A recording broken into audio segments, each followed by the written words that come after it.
Jake Paul should be fighting a real fighter. At some point, you have to fight a real boxer, Jake. I'm not going to respect Jake Paul until he faces a professional fighter.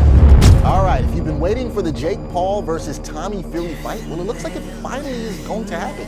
Hey there, are you curious about the rise of Jake Paul and how he went from just another social media influencer to a millionaire and on his way to becoming a billionaire? Well, get ready for the ultimate insider look at the untold truth behind Jake Paul's millions. This is a story of ambition, creativity, and determination. It wasn't always kosher, and some parts of his journey are pretty shady. But we all make mistakes, right? From making videos on Vine to his current empire. Sit back, grab some popcorn, and let's get started on uncovering the secrets of Jake Paul's success. Jake is currently getting ready to take part in his latest stunt, fight, with Tommy Fury, which has taken 18 long months to sort out. This latest YouTube boxing spectacle will take place on February 26th in Saudi Arabia, with the Love Island star and the brother to boxing legend Tyson Fury being Paul's next opponent. The fight has actually been scheduled 3 times, as the pair were first meant to meet in December 2021, but Fury was forced to pull out because of a chest infection and broken rib. Now that seems like a pretty good reason to be pulled out of a fight, but Jake still decided to poke fun at him. After that, the rescheduled fight was also canceled when Tommy ran into visa issues which stopped him from coming to the US. The latest fight, however, seems to be going full steam ahead. Both men will hop into the ring undefeated, with Paul facing the very first opponent who actually has a boxing background in his career, previously defeating MMA stars Andrea Silva, Tyrone Woodley, and Ben Askren. It'll be interesting to see if Paul can keep up with the man trained in boxing, but you have to give it to Jake. He has confidence. Fake it till you make it. Jake is so confident, in fact, he uploaded a video of himself juggling 3 tennis balls, expressing the belief that he would knock Tommy Fury out. He also called himself the best boxer in the world and said that he would embarrass Tommy. If Jake could box as well as he could smack talk, he would probably take on Mike Tyson in his prime. Jake, also known as the problem child, has faced a lot of criticism for ditching YouTube for a career in the ring, especially considering he has yet to fight an actual boxer. He has previously won against fellow content creators, retired MMA fighters, and basketball players, but none of them have had enough time to perfect their boxing skills. With that being said, Tommy's career isn't that much more impressive, with just 2 of his 8 professional wins coming from opponents with more victories than losses. Getting back into YouTube drama, Jake has agreed to face off against his long-term rival KSI, which will be a winner-takes-all bout. Yeah, that's right. Whoever loses will walk away with absolutely no money from the fight. Jake's brother Logan is no stranger to KSI, with the pair meeting in the ring twice before, with the British YouTuber coming out on top. Like many of the top YouTubers, including his brother Logan, Jake got his big break on Vine in 2013. By the time the app came to a sudden end, Jake had amassed over 5 million followers and 2 billion views on the app. Jake's immature and crazy videos were a hit with younger app users, which helped him land a role on the Disney Channel. The series Bizaardvark was almost a spoof on Jake's life with his fame, with his character being similar to his online persona. On the show, Jake played Dirk, who would do dares. Of course, they were innocent, as it was Disney. But Jake thought he would take it one step too far by doing extreme pranks and stunts for YouTube, which resulted in him being fired in 2017. In fact, the TV station KTLA5 visited the West Hollywood neighborhood where Jake lived and discovered he was making his neighbor's life a living hell. All he did was almost burn his house down a few times. I mean, what's the big deal, bro? Luckily for Jake, he had already jump-started his YouTube channel and his notorious Team 10 gang at this point. In fact, by the time he was fired, he had already got 8.5 million subs, with the neighborhood antics helping him rake in the ad revenue to make up for his money lost through the Disney breakup. Selling merch has always been a great money-making opportunity for YouTubers, and Jake has fully taken advantage of the fact. His merch store sells things like t-shirts, hats, and stickers with his problem child nickname printed on them. Let's face it, it's cool to be the bad boy, and Jake is next level. Not only does Jake sell merch on his website, but he also sells it at his live events.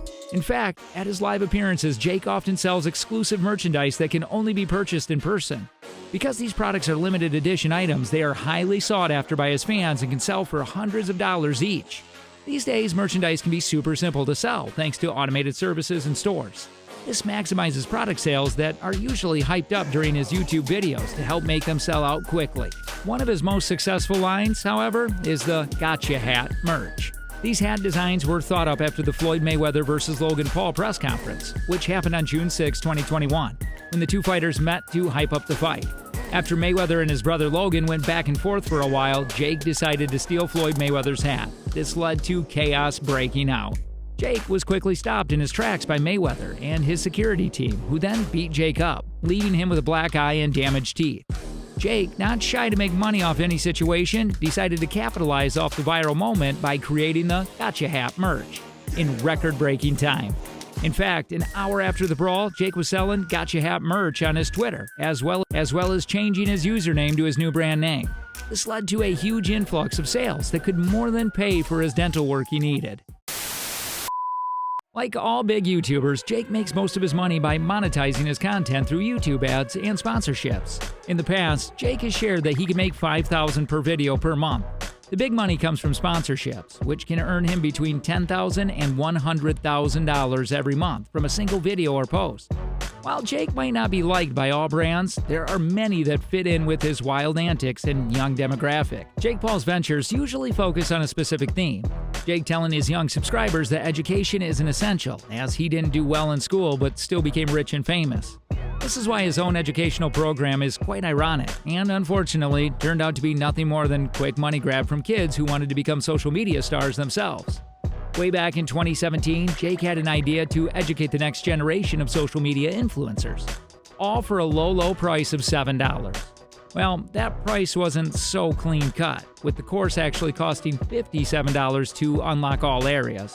He called the course Edfluence, which was a service that he made up of a series of videos teaching people how to make it online. Unfortunately, a year after the service was released, the course was shut down, along with the website and the video content people had paid to unlock. What makes things worse is that during the run-up of the website closing down, the Edfluence Twitter account kept tweeting about huge sales. Yep. Basically, Jake was trying to rake in as much money as possible from the course before it was shut down.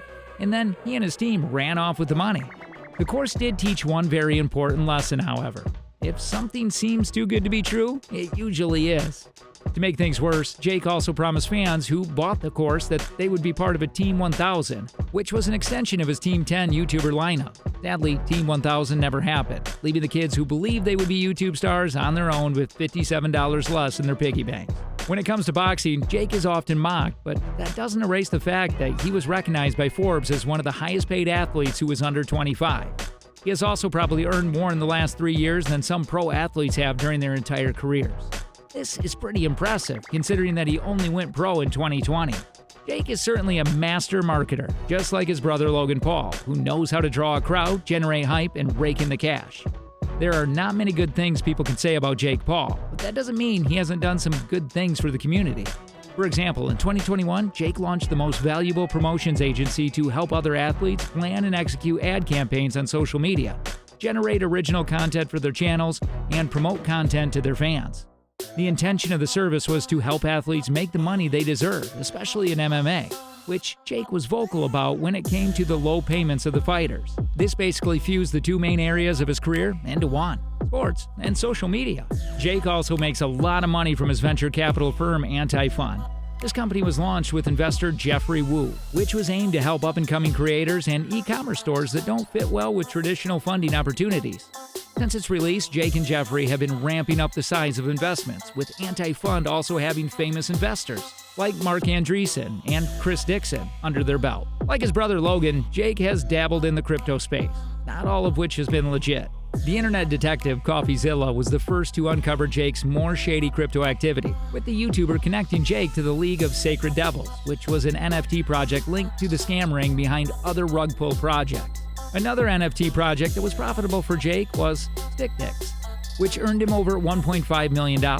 Jake had failed to play his part in the venture, which led to his investors losing a lot of money when he walked away with his earnings. SafeMoon was yet another scummy NFT project that put Jake Paul in a bad light. CoffeeZilla managed to link a $190,000 payment from SafeMoon, which came from one of Jake's wallets.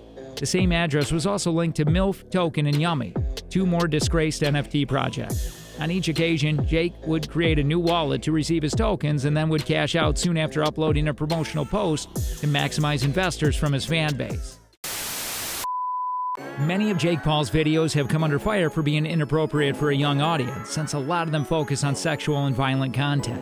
Now, this is somewhat of a problem, considering that his demographic is very young. For example, back in 2018, Jake uploaded a video called I Lost My Virginity, as well as appearing in videos with the famous adult actress Riley Reid. Now, that certainly isn't in line with his previous Disney image. Another instant that was met with criticism was when Jake tweeted that anxiety was self-inflicted. He then went on to say that you just have to let life play out and that being happy will give you answers. You know, Jake should think about a career in writing fortune cookies. To further put his foot in his mouth, Jake told his fans to chill your mind out and go for a walk if they feel anxious. Also in 2018, a clip of Jake resurfaced from Coachella 2015, where he freestyles a rap which included the N-word twice. The clip was initially met with upset, but soon after Logan's infamous Japan Forest video was uploaded, which took all the attention off Jake. Trust a good brother to take the heat. Another of Jake's many controversies involved his relationship and his 2 fake marriages, which he later referred to as being like the WWE, which were staged. The first phony wedding involved his ex-girlfriend Erica Costel, the same girlfriend who appeared in the Virginity Lost video. The second fake wedding was to Tana Mongeau, which certainly paid off when it came to Jake's bank balance. From the beginning of the relationship to the wedding and the eventual breakup, the video and the streamed wedding resulted in an estimated $600 million in media value. Tana Mongeau later came out and explained that the wedding was never actually legally binding and that the whole thing was invented as a way to stir up drama and make a profit. She also explained that the wedding event was a nightmare and that she had to attend a family emergency the very next day. Jake, not wanting to waste a honeymoon, decided to fly out anyway with a group of half-naked women. At least, Jake had a nice time. In 2020, Jake decided to host a huge party during COVID, which resulted in him being called out by the mayor of Calabasas. This, of course, got Jake trending online, which amassed him more ad revenue. As they say, there's no such thing as bad publicity. Just a few weeks later, the FBI raided his house and confiscated guns. This was believed to be connected to Jake's arrest during the riots that broke out after the death of George Floyd. In fact, that incident in itself became controversial for the YouTuber, as he was accused of looting when a video clip of him and his team was shared. In the clip, Jake can be seen laughing about people breaking into stores and helping themselves to their goods. Regardless of what you think of Jake, you must admit that he knows how to make money. The main reason for this is down to him being comfortable with doing one thing that many of us would cringe at: embarrassing himself and his family for money. Jake is immune to embarrassment and has literally made a career out of it. For example, in his fight against Ben Askren, he gave his opponent a really weird and slightly sensual butt tap. He also did yoga instead of hitting the pads during the media workout. He knew this would make him look like a fool, but it only increased his view count on YouTube and social media. Not to mention stealing Mayweather's cap, which was a childish thing to do and got him beat up but resulted in some of the biggest merch sales of his career. Jake doesn't care about perception. All he cares about is making more money, which has gained the respect of many people. As of 2023, Celebrity Net Worth places Jake at around the $30 million mark. That being said, Jake has claimed that his net worth is closer to $100 million, sharing that his boxing earnings alone have earned him $40 as of 2022. His $100 million net value comes from his substantial earnings on YouTube, his boxing ventures, his crypto investments, and his sponsorships. One such sponsor is Better, a micro betting app, which Jake believes will be a billion-dollar business. Because of his revenue streams, Forbes published that Jake was the second highest paid YouTuber of 2022, just behind Mr. Beast, who earned around $45 million from the platform. The amount of hard work that Jake has put into his career in the last couple of years can't be ignored. In fact, he has pioneered several viral areas of the internet and contributed to the popularity of YouTube boxing, thanks to his stunts and overdramatic personality. While Jake continues to play the bad guy and cook up new and inventive ways to generate money, he, along with his brother Logan, will not only continue to thrive on the internet, but could also be the first YouTube billionaires. Let us know if Jake Paul is a villain or hero in your eyes in the comments. And guys, if there's one thing you take away from this story, let it be this: don't be afraid to take risks and chase your dreams. Who knows, you might end up a billionaire sooner than you think. Subscribe and ring the bell, guys, so we can keep creating minty fresh content for you.